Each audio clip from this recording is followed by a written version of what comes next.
What else do you remember about that race? Ja, also beim Schwimmen ist es so, im Vorfeld, man macht sich wenig Gedanken darüber. Man geht hin, man möchte das Beste, man setzt sich auch eine halbe Stunde. When you're in the race, you cannot ponder what's going to happen, because when you get distracted, that's when you lose. You have to count your strokes, you have to make it happen. Right, you just go out and swim. Das Schlimme ist immer dann später, die Zeiten zu bestätigen. You just do not think, you just do your thing. The 100-meter breaststroke is a short race, just to the other side of the pool and back, so it's highly technical. Wenn man mit den Armen anfängt, mit den Beinen, dass man auch gleitet. Und wenn man das It's all about the coordination between the arms and the legs, and you kind of have to glide through the water. Sylvia Gerasch is pulling herself down the swim lane. She's mid-race under the sharp fluorescent lights of a Moscow pool. It's like no one else exists. It's just her in the water, pushing, stroke by stroke by stroke. She concentrates on the turn, then kicks off the wall and glides into the home stretch. She's in the zone, and she's neck and neck with another swimmer. You do see your competitors, you see kind of shadows, but of course you try to focus on your own race. Up in the bleachers, the crowd can see that Sylvia, this 15-year-old swimmer from East Germany, is leading by a hair. The two frontrunners are so close, they're almost in sync. The crowd whistles and cheers as the swimmers burst in and out of the water, launching forward with each gulp of air.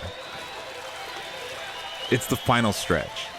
In one powerful kick, Sylvia climbs ahead, and she keeps going, gaining speed till she's ahead by a half body length. She's won.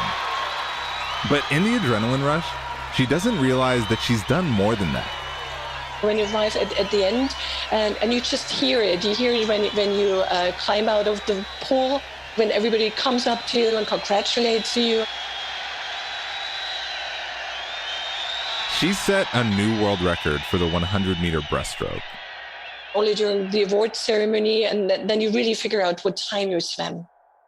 And later when I got the news that I broke the world record, I did not realize it took about 5 minutes for me to really hit me and to say, yes, I did it. With a time of 1 minute and 8.29 seconds, she beat the time of that year's Olympic medalist by a full second and a half. Of course, it's a shame that I wasn't able to participate. You know, I could have been there. I could have won the Olympic Games, but sometimes you just have to accept.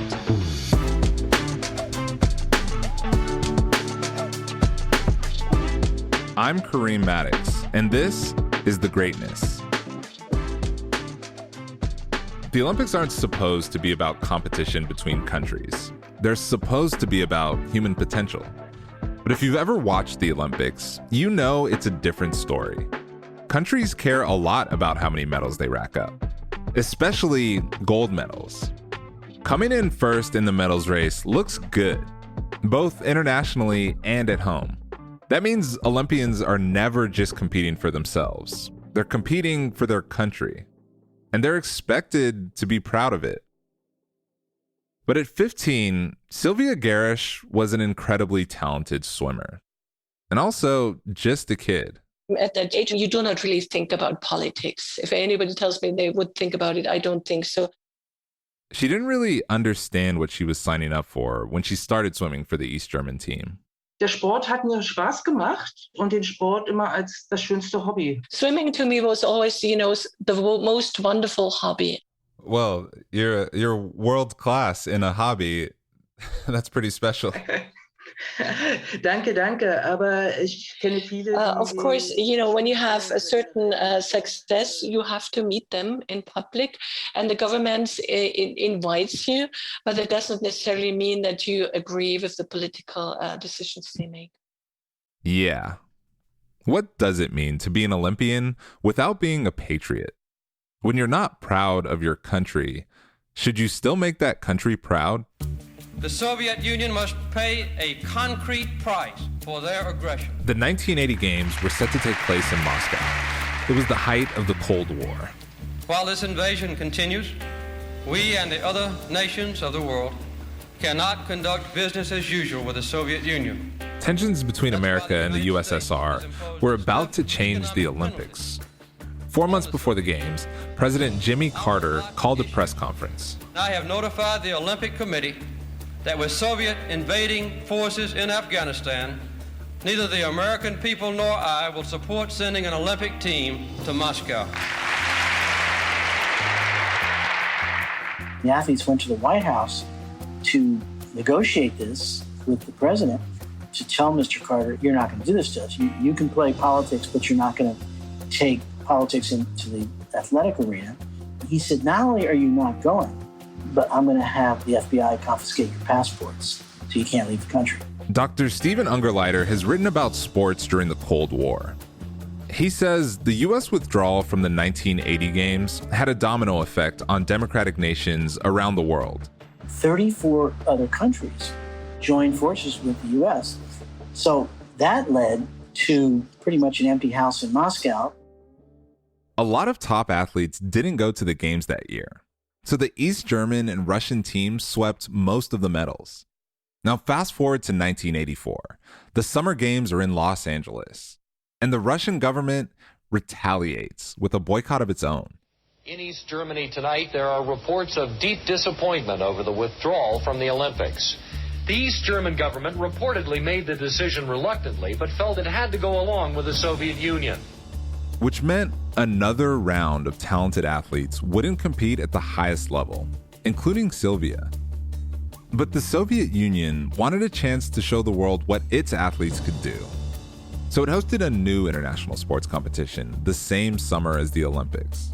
The Friendship Games were held in Moscow, and athletes from 49 different countries competed. That's where Sylvia broke the world record.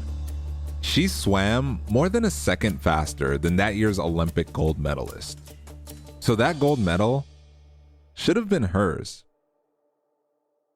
Sylvia had a world record and a gold medal, but not an Olympic gold. But she was young, talented, and confident. For a 15-year-old, 4 years till the next Olympic Games wasn't such a big deal. Wo ich gesagt habe, versuche ich es ein nächstes Mal. I thought I'd just come back for the next Olympics. She also had a state-of-the-art sports program behind her. I likened it to our White House having a director of transportation, a director of housing, and also sitting at the White House round table was a director of sport. And East Germany made the director of sport the number one priority over any other government. So why were sports such a big deal in East Germany? Let me explain. East Germany was created after World War II. It became a Soviet satellite state, a small communist nation.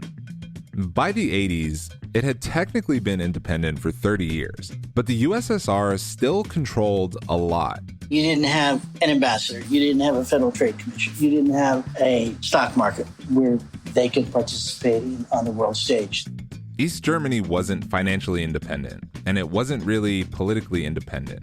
But maybe sports could help it build some recognition and influence. When you go somewhere and you win 8 races in a row and come home with a bucket of winnings, that's a pretty powerful statement.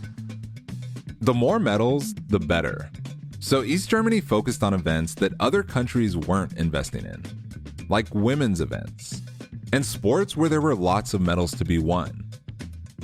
Enter the women's swim team. Every time they go out in a race, they would break world records, which is unheard of. They were showing the world that with very little, they could dominate. Recreational sports were a big domestic policy too. The East German government made sure that sports were accessible to everyone. Sport was one sweet spot in what was otherwise hard living under the communist regime.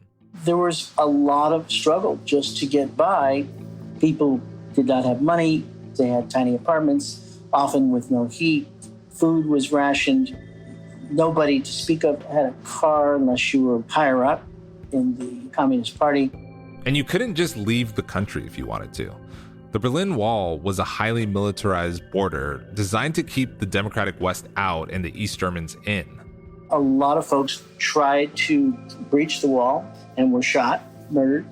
It was a very, very controlled state. Our phone lines were tapped. For every one person in East Germany, there were 2 people who were Stasi spies, and they would get paid if they spied on a neighbor and found out something that was nefarious. But it was a very, very oppressive place. Sports were a way for people to blow off steam, a good distraction, the kind of populist entertainment that didn't cost the government too much. And sports celebrate ideals like collective identity, discipline, and recreation. It's no coincidence that all of these ideals dovetail nicely with the goals of a communist dictatorship. Recreational sports were also a place to scout raw talent. They were taken at a very young age from kindergarten and evaluated for their strength and agility. These children have been in training for years. They would be looking for a certain physiology. Compulsory physical education begins in kindergarten. Performance and special tests that assess suitability of a child's body type for swimming determine who is chosen. And if they passed those tests, they were brought to these academies and removed from their parents. If a child shows special aptitude, in the 4th grade, he will be chosen to go to a special sports school, like the one at the Dynamo Club.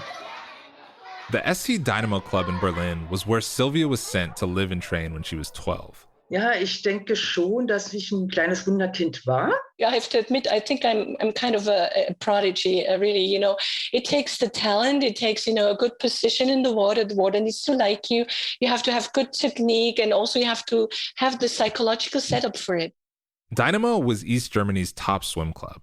We had training scheduled in early morning, then you would go to school, then in the afternoons, you would do your sports. You swam 3 hours in the morning before breakfast.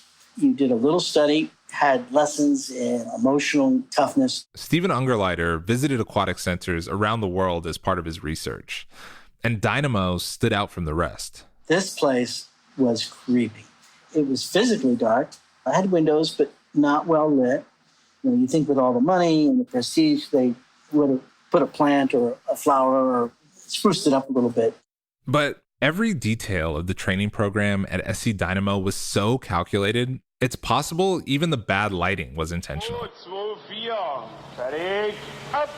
The program was so extraordinary that in the late 70s, a PBS documentary crew went to Berlin to figure out how East Germany was producing so many great athletes. Performance tests are part of every practice. Each girl swims a set distance and has to keep track of her times, strokes per minute, and pulse rate. This way, the coach can immediately detect a drop in performance and adjust the level of training. There were controlled diets and a whole schedule of special supplements. They called it vitamins. Doctors would say, these are the best supplements we have, and they're going to make you feel good, and you're going to recover faster, and you're going to feel stronger after lunch, and you won't be as fatigued. East Germany had its athletes' success down to a science, including the perks. Having an elite athlete in the family was a major advantage. You're going to get a car, your apartment, you'll probably get a stipend, a bonus check, and your young daughter would be treated well. You'd probably say, yeah, we'll buy into it. But it all came with an emotional cost. The directors of sport and the handlers and the Stasi police did not want parents or siblings or anybody to interact with their superstar athletes. As a preteen, Sylvia spent long days training at SC Dynamo. It was grueling, and it worked. When she broke that record at the 1984 Friendship Games, it was clear that Sylvia could be an Olympic gold medalist. So her training picked up, more hours in the pool, more conditioning. In 1986, she broke 2 more world records. First, the 200-meter breaststroke at the race in Moscow. And then she shattered her previous 100-meter world record in Madrid, shaving almost 10 seconds off her best time. The East German government gave her a major award called the Star of People's Friendship. At the rate she was swimming, she'd be a national hero by 1988. But by the time she was 16, Sylvia had started to want her life to be about more than swimming. When I was young, there were so many things I was not able to perceive yet or to process, but we gradually start to think. There was a certain nightlife possible in Berlin, but anything you would do that under observation. There's so much compromising you have to do with your private life. There's so much things, you have to renounce and you cannot do. Sylvia was learning that her success was making her into a political tool for East Germany. I had been urged to join the Socialist Party. That was one of the requirements. And I did not agree with some political things they did. The term that we floated very generously around all the athletes was diplomats in bathing suits. When you have problems with the system and you do not wish to work for them anymore, and then I stopped loving the sport. Sylvia told her coaches she wanted out, but her coaches had other plans. I had been told that it was not allowed to discontinue, to stop it. And I said, I cannot represent the country. The 1988 Olympics in Seoul were coming up. No boycotts this time. The best in the world would be there. Pressure was on for East German athletes to perform. They were told they had to win for their country, for their futures, and for their families. I would train less than the other swimmers because my body would simply not allow it, and that caused problems with my coaches. When she did complain, the coaches would rat her out. People would watch others and would tell others. Anything you would do that under observation. Why did you make a phone call complaining about your workout? You had to keep your mouth shut and stay focused. You would stop talking to them about personal matters, saying, okay, this is my personal side. I'm not sharing this information with you. And whenever you would commit a political error or faux pas, that would be noticed. So she could trust nobody. And she was told, hey, you quit. Your parents won't be getting the bread on the table. That car that we loaned them, that's going to disappear from your driveway.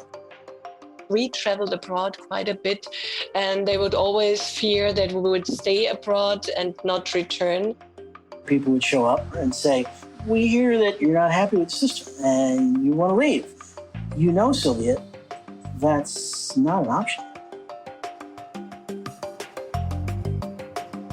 She said, no, I'm not going to buy into the system. I'm out of here. Und irgendwann wollte man das nicht. There was a point when you just could not take it anymore. Sylvia realized if East Germany wouldn't let her quit swimming, all she could do was make herself undesirable. In the preliminary races for the German National Championships in 1988, she made her first move. I was standing on the start block and said, what I am actually doing here? When you stand on the start block and ask yourself a question like that, when you question yourself, then you should actually just jump off and be done with it. So I just swam slowly, so I would not be selected for the games anymore.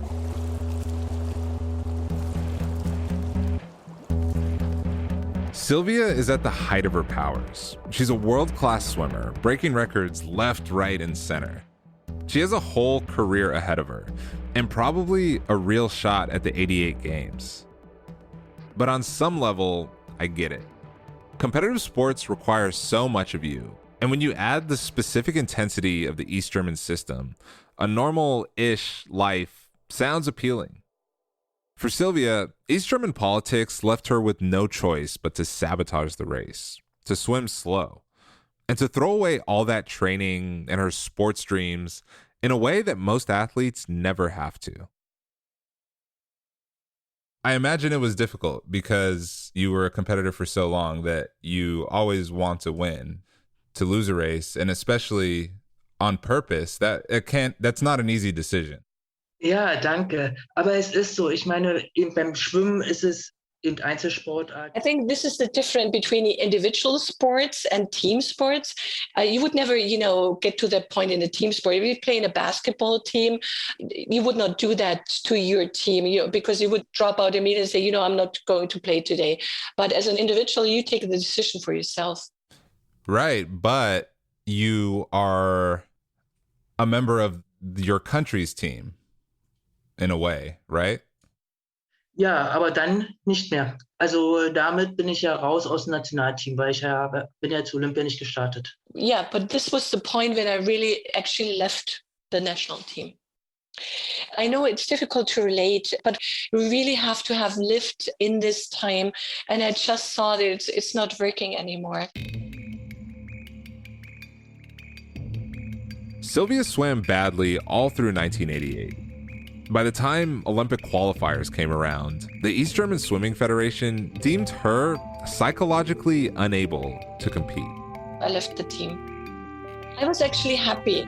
I took this decision, even if this was bad for my career. But to me, it was important to be able to look into the mirror and be happy with my decision. Sylvia got to stop being a diplomat in a bathing suit, to stop being a political pawn. But politics change. Sylvia did have to stop swimming, but not for long.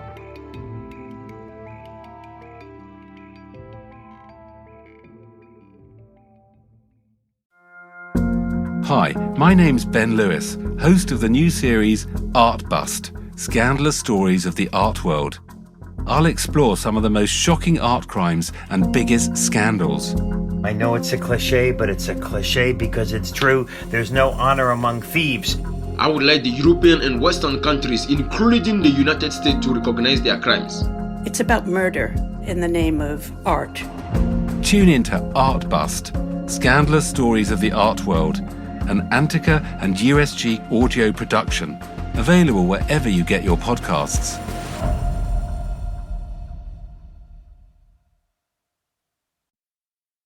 I've spent a lot of the past 3 years training for this year's Olympics in Tokyo. And in the months leading up to the qualifying tournament, except for a few of these interviews here and there, basically my whole life was basketball. I felt ready physically. I knew I had it in me to make it to the games. Our qualifying tournament was in May, and we'd have to finish in the top 3 to make it to Tokyo. But in the final stretch, things got tricky. A few days before we were set to travel to Austria for the tournament, one of my teammates went down with a back injury. That meant bringing in a new player and trying to build some chemistry in less than a week. In the end, we weren't able to bring it together. Not well enough, anyway, to get past the quarterfinal game that we needed to win. We lost that game 21-16. We didn't make it. I'm not going to the Olympics this year, and it's rough. The next Summer Games are in 2024, and to be honest, 3 years feels like an eternity. Because it's not like you can just put your skills up on a shelf for 3 years while you do something else, and then dust them off a few weeks before the next qualifiers. Being a contender for 2024 would mean daily maintenance, more traveling, more competitions, and more keeping other parts of my life on hold. I'm not sure I'll be able to do that. But Sylvia did it. More than once. It's the 1992 Olympic qualifying race in Barcelona. Sylvia is 23 years old on a mat rolled out by the side of the pool. In the half hour before the competition, the pool is buzzing. Coaches give pep talks, swimmers stretch and pace. The crowd settles in as an announcer runs through the lineup. But Sylvia is still. Also beim Schwimmen ist es so, im Vorfeld, man macht sich wenig Gedanken darüber. Man geht hin, man möchte das Beste, man setzt sich auch eine halbe. You have to prepare psychologically before any race. You would be sitting there for half an hour and just reflect on how you would work out the strokes. She's visualizing the race she's about to swim. You have your stopwatch and you time yourself. And you walk through all the stages. It's 8 years after Sylvia's world record. She knows how to win this race. You already pre-process everything you're going to do. And then you have 33 or 34 strokes until the flip turn. You touch the wall, but you do not have much time to think. In her head, she sees herself slamming the wall, coming up out of the water to the roar of the crowd. Then she hears the announcer call her name. It's go time. She climbs up onto the starting block, pulls on her goggles, takes a deep breath, and dives.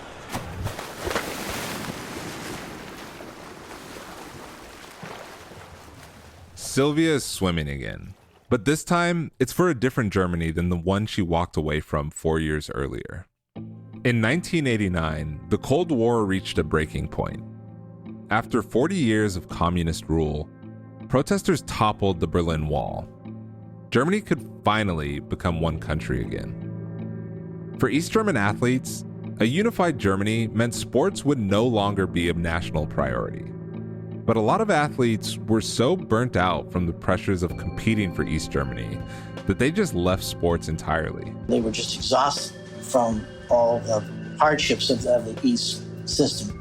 There was a lot of emotional distress, a lot of depression, a lot of athletes committed suicide, many athletes couldn't hold jobs. Sylvia had quit swimming before the wall fell. I did not envision myself returning to the competitive sport. So I just went into banking, and what I do now is accounting. I do financial statements and so on. But one night, she was watching the World Championships on TV. She saw the breaststrokers' times, and something shifted. Und nach einem halben Jahr Training wurde ich auf einmal When I deutsche saw, Meisterin. the times they swam, I reconsidered. And I thought, you know what, you can do that. The turning point was really, when the entire political scenario changed and when also the political tension was neutralized. And then all of a sudden I felt that I'm really looking forward to swimming again. At 22, Sylvia got back in the water. This time, she didn't have a team or a coach. And maybe for the first time, she didn't have a desperate government watching her around the clock. In less than a year, she got her times back up to where they were when she quit.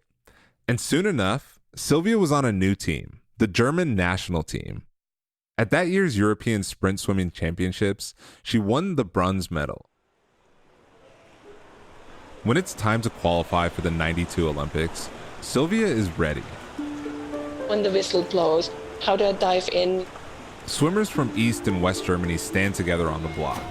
33 or 34 strokes until the flip turn.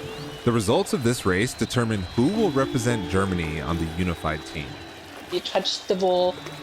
But when she reaches the end of her race, it takes her a minute to register how she did.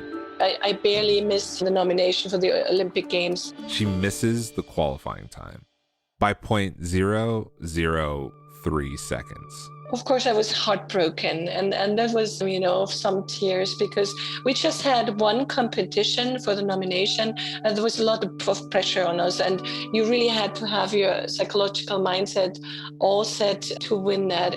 She'd passed on her shot at the 88 Olympics and lost her shot at the 92 Games. But that is actually part of being an athlete, and you have your ups and your downs, and this is what really makes you strong. And some things you just have to have the philosophy to say, I cannot change it, lesson learned, and I will try again next time. Maybe it was all that East German psychological strength training paying off. Sylvia regrouped, and she set her sights on the 96 Games. She was still only 23 years old and still swimming strong. But then a couple of things happened that would call her entire swimming career into question. First, at the World Championships in 1993, Sylvia got slapped with a 2-year doping suspension for caffeine. I just had drunk a couple of cups of coffee. Stephen Ungerleider says the doping code shifts constantly. Sometimes caffeine is on the list, sometimes it's off the list. Unfortunately, she got caught up in this particular time frame when the caffeine was on. Eventually, the charges against Sylvia were dropped, but not soon enough for her to qualify for the 96 Olympics. Of course, you tell yourself, I'm unlucky once again. You have to just keep on going. Maybe it was just bad luck. But Stephen Ungerleider suspects that there were other forces at play. They tried to keep her off the team because they claimed that she was a former East German doper. Rumors had been circulating for a long time about those East German vitamins. For years, the East Germans ran a national sports program that was both envied and resented because of their overemphasis on sport, their win-at-all-cost attitude, and their alleged use of performance-enhancing drugs. I knew, and everybody knew, that they had cheated and that they were on steroids. Those rumors seemed to be confirmed in the 90s, when troves of Stasi files were uncovered with full details about East German athletics. It's all laid out, sheet by sheet by sheet. How many drugs they took, what milligram dosage, they document everything. Meticulous records of anabolic steroids strategically administered to East German athletes to swell their muscles without raising flags on doping tests. These had never been clinically tested, never gone through clinical trials, and of course there were terrible side effects. The performance-enhancing drugs left a string of health problems that go side by side with her Olympic medals. A deep voice, a miscarriage, and gynecological damage. By 1998, many female swimmers from East Germany had gone public about serious medical problems. I had a total breakdown of my immune system after the Games. I was hospitalized with an acute ovary infection. A blood test showed I had an overdose of male hormones. Once word got out, a group of retired East German swimmers decided to press charges. The criminal investigation expected to go to the very top of the former East German government. Athletes testified that they were forced into doping or misinformed about what they were taking. Several swimmers even handed back their medals. Sylvia tried to stay out of the whole thing. She was still trying to get to the Olympics, and she needed to keep training and stay focused. But eventually, a Berlin court subpoenaed her too. Sylvia was in a bind. If she admitted to knowingly taking the drugs, her past athletic records would be questioned, and she could be banned from swimming at future Olympic Games. On the other hand, saying she hadn't been exposed to any steroids in East Germany meant letting down her former teammates who were counting on her to support their case. I think she was caught in a crossfire. It was a no-win situation. All she wanted was finally to go to the Olympics. It was a very dicey period because she didn't really know one day to the next whether she would have permission or waiver to swim. The New York Times reported that Sylvia told police that she was given some pink pills, but didn't take them. Instead, she says she threw them into a fish tank, and over time, the female fish started to look more like the males. But later, on the witness stand, Sylvia said she never got any pills, that police had ghostwritten the fish tank story. When I asked Sylvia more about this period in her life, it seemed like even 20 years later, it was still a touchy subject. Ich weiß, dass da vieles geschrieben wird, aber manche wollen schreiben, was sie möchten. There's a lot of things I've written, but they are not always true. And since you mentioned the pink pills, I know of others who threw in pills into fish tanks, but I have not done it, and I don't know if there have been any changes in the fish. I never took those because I myself am allergic to many things, and so I'm very reluctant to take any medication at all. Da immer manchmal Probleme gab mit den Trainern. And actually, I really cannot contribute much to that topic because I was out of that. I can't imagine being in this position, choosing to sabotage your own career so you can get a little political freedom. After all of that, Sylvia worked her way back onto a team in a new country. And on the verge of finally having a swimming career on her own terms, this high-profile trial comes along to dig up her trauma, discredit her past success, and distract her at a key moment in her training. Even for someone trained to be tough, that's enough to make most people call it quits. But Sylvia wanted to swim at the Olympics, so she kept going. In lane 5 and lane 6, just 15-year-old Liesl Jones from Australia. I was there in 2000 in Sydney. And I'm sitting there with a colleague of mine, and I'll never forget, I'm looking up at the board, and they say, Gerasch, Sylvia. The former world record holder in this event, Sylvia Gerasch, and she set it years ago. She's 31 years old, so a big age difference here between Gerasch, 31, and Cohn, just 16 years old. And I turned to my buddy, and I said, wait a minute, is that the same Sylvia Gerasch? And he says, well, it has to be.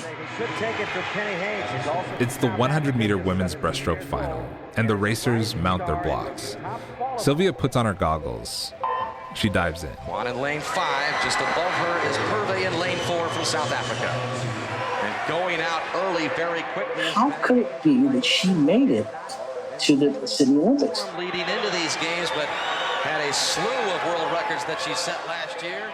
The moment was 16 years in the making. She had made it. She persevered. I was shocked. I was impressed. To be 31 and to make the team or even qualify, it's so competitive at that age. Your body changes, and there's so many youngsters coming in at 14, 15, 16. It's hard to imagine. But there are people out there who are physiologically capable, and in Sylvia's case, mentally tough. She's just really tough. You were swimming against some swimmers that were half your age. You know, they were the age that you were when you started in 84. Were you aware of that when the race was beginning? I think age was not an issue. I did not think about the age because I felt young at that time. What did it mean to you to finally make it to the Olympics in 2000, Sydney? Of course, I felt like a queen because that was a dream come true, and it was a magnificent feeling. Australia has a very strong swimming community of fans also, and you meet fellow athletes, and you also go and watch other events in other sports, and that was just wonderful. Was the stadium full? Was it loud? Can you hear anything underwater? Man hört es auch unter Wasser und einfach die Stimmung ist fantastisch. Yes, you can hear it. You can hear it in the water, under the water, and the atmosphere was fantastic. Looks like she might have the firepower to pass Haynes. Who's it going to be, Haynes or Cohn? Cohn stretching to the wall. She's going to get it. Sylvia finally swam her Olympic race. She came in 8th place, last. She was also a part of the 4x100 meter relay team. They placed 4th. Of course, I was not so happy, but this is what happened. It wasn't the gold medal she could have won if she'd had the chance when she was 15. But finally, she was there. I'm an American athlete, and when I win for America, I don't feel like my win says my government's the best or I agree with every idea that comes out of America. I just feel like I'm saying my team is the best. And since my country gave me the jersey, I'm also saying that my country does this well. But that's just not how everyone sees it. When a competitor stands on the podium, in that moment, they're a national symbol. Just like the flag that's flying and the anthem that's playing. Some countries take that further. Your match, your race, your game, it's not your own. Wo ich mal sage, Politik und Sport sollte nie miteinander verbunden werden. It's my opinion that politics should never be connected with sports.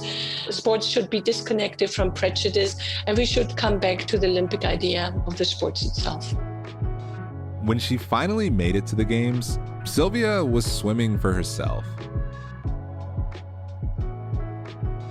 During our interview, Sylvia noted that basketball is a team sport and that swimming is individual. They're different. But for both of us, there have been factors beyond our control when it comes to the Olympics. I guess that's probably true for every athlete. For Sylvia, it was politics. For me, it was a pandemic, among other things. But still, after so much hustle, I wanted to believe that skill and willpower would be enough. But sometimes the weather's bad, or your team doesn't come together. Sometimes you just have a bad day. The Olympics will always be about more than individual performance. But Sylvia gave me a little boost. Dieses Jahr wird es schon klappen zu Olympia. Well, don't lose hope you will make it to the Olympics. Man muss nicht so lange warten. You don't have to wait that long.